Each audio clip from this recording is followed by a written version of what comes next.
Yang paling kena mental itu gak bisa nemenin Askila sebagaimana ibu-ibu yang lain nemenin anaknya. Sebenarnya apa sih poin dari 5 tahun aku gak bisa jalan ini? Kalian pasti akan memahami gimana pola kerja Tuhan. Ini ujiannya, pintunya. Nah, kalian harus keluar dari pintu ini kan? Ya, tapi kalau kalian punya pedoman prinsip yang kuat, terus kalian juga bisa akan mudah membuka pintu itu, jadi kalian tinggal buka pintunya, terus kalian keluar dari ujian itu.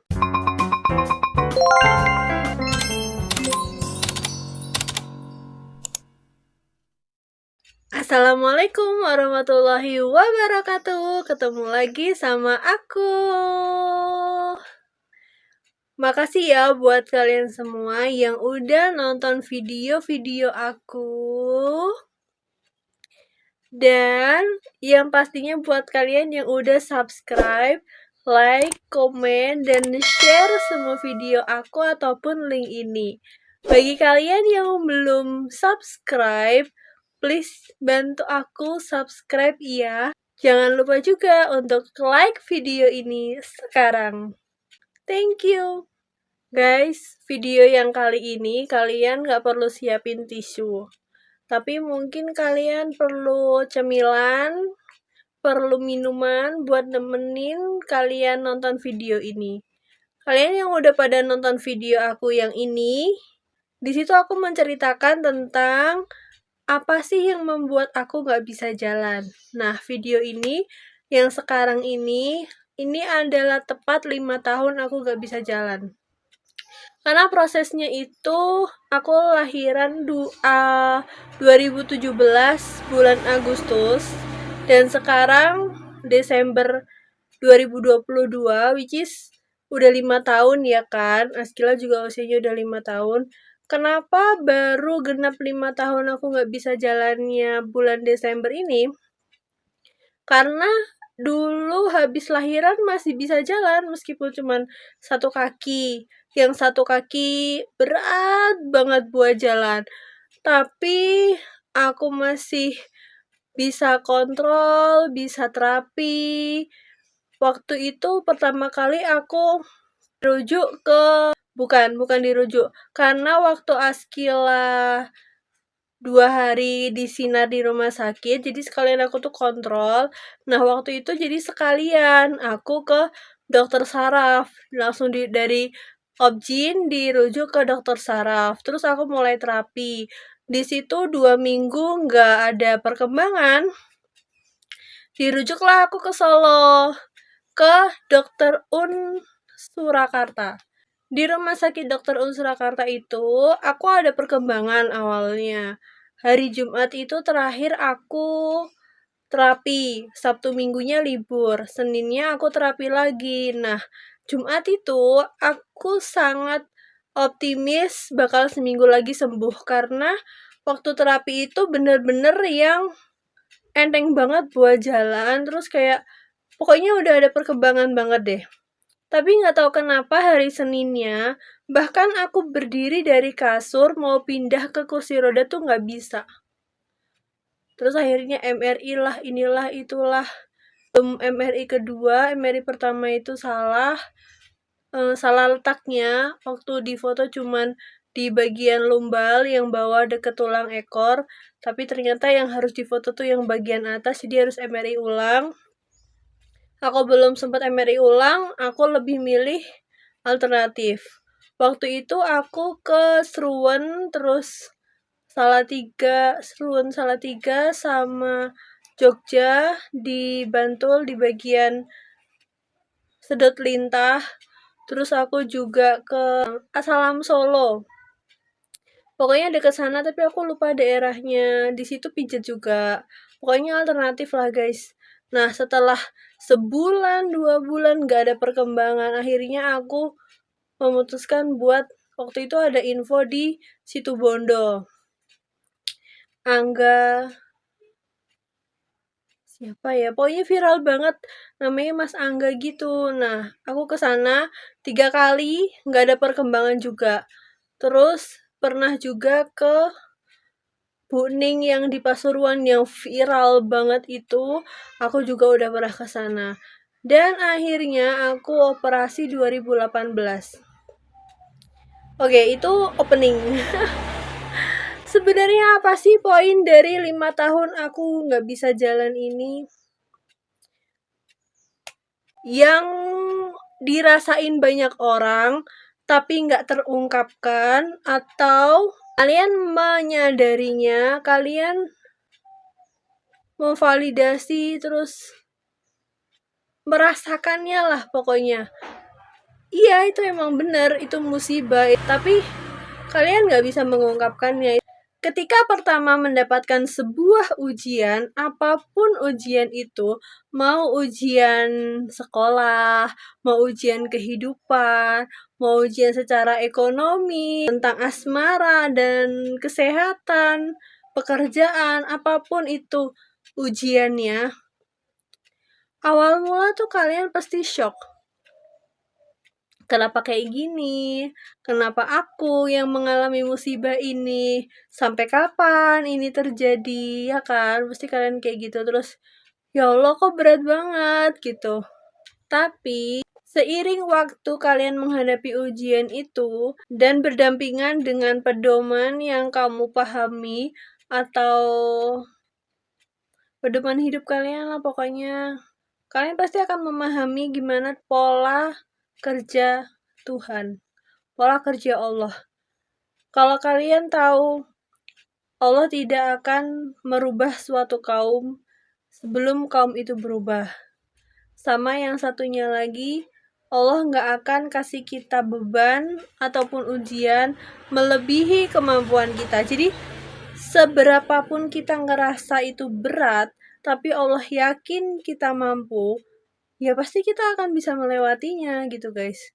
Jadi awal-awal aku gak bisa jalan tuh sama mikirnya, kenapa ujian kayak gini, kenapa, aku sampai pernah loh mikir, waktu itu aku searching gimana caranya biar sembuh kan, malahan yang keluar itu video orang yang gak punya kaki tapi tetap bisa jalan dengan kaki palsu. Aku sampai mikir, apa kakiku diamputasi aja ya? Potong aja deh dua-duanya biar cepet gitu. Habis dipotong terus nanti tinggal pakai kaki palsu. Ya kan? Terus nanti bisa jalan lagi, tinggal latihan terus jalan gitu. Tapi ternyata nggak gitu. Mungkin Allah masih kasih kakiku secara utuh karena ada keajaiban lain nantinya. Dan lebih seringnya tuh orang-orang mimpi aku bisa jalan, aku ketemu mereka. Komen di bawah ya, siapa kalian pernah mimpiin aku, di mana, kita ngapain, kita jalan-jalan kemana, please komen di bawah. Kalian kalau pernah mimpiin aku, ketemu aku di dalam mimpi dengan keadaan aku bisa jalan, kita melakukan aktivitas apa, kita jalan-jalan kemana, komen di bawah. Karena itu pasti bakal banyak banget orang yang pernah mimpi aku bisa jalan.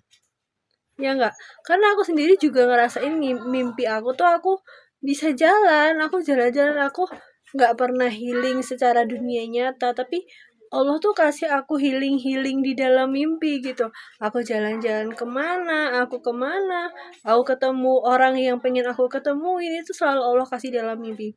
Jadinya aku tuh nggak, tapi ya emang nggak bisa dipungkiri sih guys, secara nyatanya aku tetap pengen bisa healing, cuman karena terijabah dalam mimpi, jadi aku secara dunia nyata tuh nggak terlalu pengen banget gitu, kayak yang oke, aku terima keadaan ini, aku tetap berusaha, Allah masih kasih kesempatan aku hidup, aku berusaha A, B, C, D, E, apa yang bisa aku usahain. Tapi ya kalau aku masih nggak bisa menggapai apa yang aku minta, balik lagi ke yang tadi. Kalau aku nggak ngerubah diriku, Allah nggak akan ngerubah aku. Kalau aku nggak yakin Allah nguji aku ini ada sesuatu yang bakal Allah kasih, itu malah aku sendiri yang merasa sulit melakukan apapun gitu. Misalnya nih, aku sangat yakin kalau Allah itu kasih ujian ini yang secara kasat mata itu kan sangat memberatkan ya kan. Aku seorang wanita, aku yang kalian yang kenal aku pasti kalian ngerti banget Aulia yang dulu aktif banget, kemana-mana bisa sendiri, mandiri banget ya kan.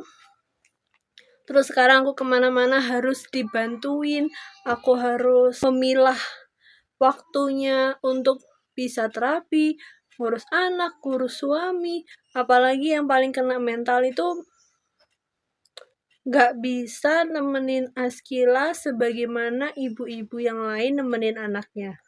Berangkat sekolah, jemput sekolah, ngajak jalan-jalan, habis pulang sekolah, main kemana misalnya. Kan aku gak bisa tuh. Itu tuh kalau aku nelongso ya bahasanya, ya Allah gini banget sih gitu. Tapi karena aku yakin setiap ada ujian itu pasti Allah bakal kasih kunci jawabannya, Allah bakal kasih kemudahan di sisi lain yang berbeda dengan yang lain. Ya karena aku yakin itu jadi ya itu yang terijabah. Jadi meskipun aku gak bisa temenin Askila berangkat dan jemput dia sekolah, terus gak bisa main sebagaimana ibu-ibu nemenin anaknya, aku temenin Askila dengan cara yang berbeda gitu. Jadi intinya di sini adalah buat teman-teman yang sedang terkena musibah apapun, apalagi yang berdampak ke anak, kalian jangan terlalu menekan diri kalian, jangan terlalu menutup diri kalian, jangan terlalu menjudge diri kalian, aku gak bisa, aku ini, aku itu, atau anakku punya kekurangan, padahal kita yang kurang, atau kita gak bisa semaksimal. Pokoknya jangan menjudge diri sendiri, kekurangan diri sendiri, tapi bukalah lebih lebar mata, telinga, jendela wawasan kalian itu biar kemudahan-kemudahan yang sebenarnya Allah kasih itu deket banget sama kalian. Ibaratnya semua solusi dari setiap ujian kalian itu ada di balik pintu. Nih, misal ini pintu ya. Kalian ada di sini. Nih, kalian ada di sini. Ini ujiannya, pintunya. Nah, kalian harus keluar dari pintu ini kan untuk bisa menyelesaikan ujian ini. Kalian tuh tinggal buka kuncinya, tinggal buka crack, semudah buka pintu gitu. Emang gak semua itu mudah ya, tapi kalau kalian punya pedoman prinsip yang kuat, terus kalian juga bisa akan mudah membuka pintu itu. Jadi kalian tinggal buka pintunya, terus kalian keluar dari ujian itu. Tapi kalau kalian merasa pintu ini terlalu besar, kamu terlalu kecil, kamu nggak tahu kuncinya yang mana, kamu nggak tahu, udah pegang kuncinya tapi nggak tahu cara bukanya, semua hal-hal yang negatif itu kalian pikirin, pintu yang mudah, yang kuncinya udah ada di kalian, nggak bisa kalian buka. So, buat kalian yang sedang menghadapi ujian hidup, ujian ekonomi, ujian asmara, ujian pekerjaan, semoga kalian dimudahkan dalam mencari solusi dan bukan keluar ya, bisa menghadapi ujian tersebut untuk bisa lebih dewasa, lebih matang dalam hidup, lebih iman dan takwa. Kayaknya seperti itu. Gitu ya. So, kalian yang mau support video ini, jangan lupa subscribe, like, dan share.